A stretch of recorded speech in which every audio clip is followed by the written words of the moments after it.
Avant toute chose, nous embarquons immédiatement pour le Japon en express. David a encore trouvé un endroit indispensable pour passer un bon moment.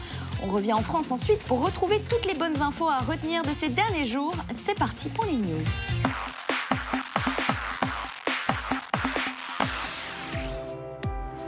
Konnichiwa, salut à tous. Aujourd'hui, nous sommes à Tokyo, dans le quartier d'Akihabara, et je vous emmène dans une petite expo sur la série Mahou Tsukai no Yome.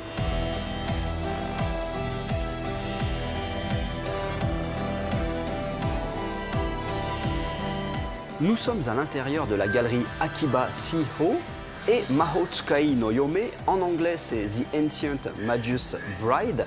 C'est un manga de Kore Yamazaki dont la prépublication a commencé en novembre 2013 et ça raconte les aventures d'une jeune fille de 15 ans, Chise Hattori, qui un jour se retrouve vendue aux enchères et elle est achetée très cher par quelqu'un qui a priori veut en faire son épouse, sauf que le problème c'est que ce quelqu'un, c'est ça, enfin c'est lui, Elias Ainsworth. Ça n'est pas tout à fait un humain, c'est un mélange entre un humain et un être surnaturel et c'est un maître en magie et il achète très cher Chise parce qu'en fait Chise possède d'importants pouvoirs magiques, donc de là s'ensuit toute une histoire qui pour l'instant parle beaucoup plus de magie que de mariage.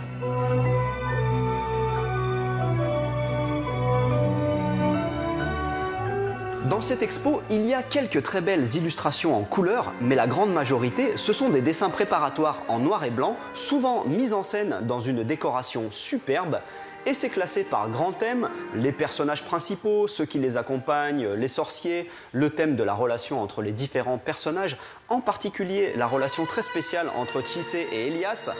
Parce que je sais qu'au premier abord, une jeune fille de 15 ans qui est censée épouser un monstre, c'est un peu étrange, mais en réalité, ce manga est tout en finesse, c'est d'ailleurs sa qualité principale pour moi.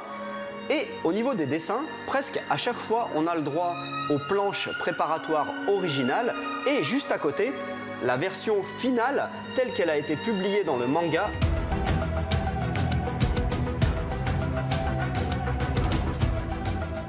Ici, il y a un stand assez original basé sur une forme de projection mapping et en fait, on sélectionne avec cette plume à l'ancienne. Et donc là, sur ce bureau, on appuie avec la plume sur l'un des personnages et de là, ça fait apparaître tout un tas de dessins.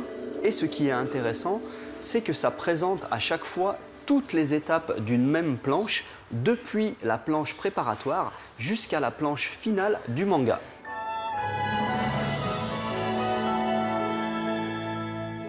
Voilà, c'était plutôt une petite expo mais très intéressante et surtout si vous faites partie des nombreuses personnes qui ne connaissaient pas encore ce manga, n'hésitez pas à le lire, il est vraiment de très grande qualité. Allez à plus, ja ne.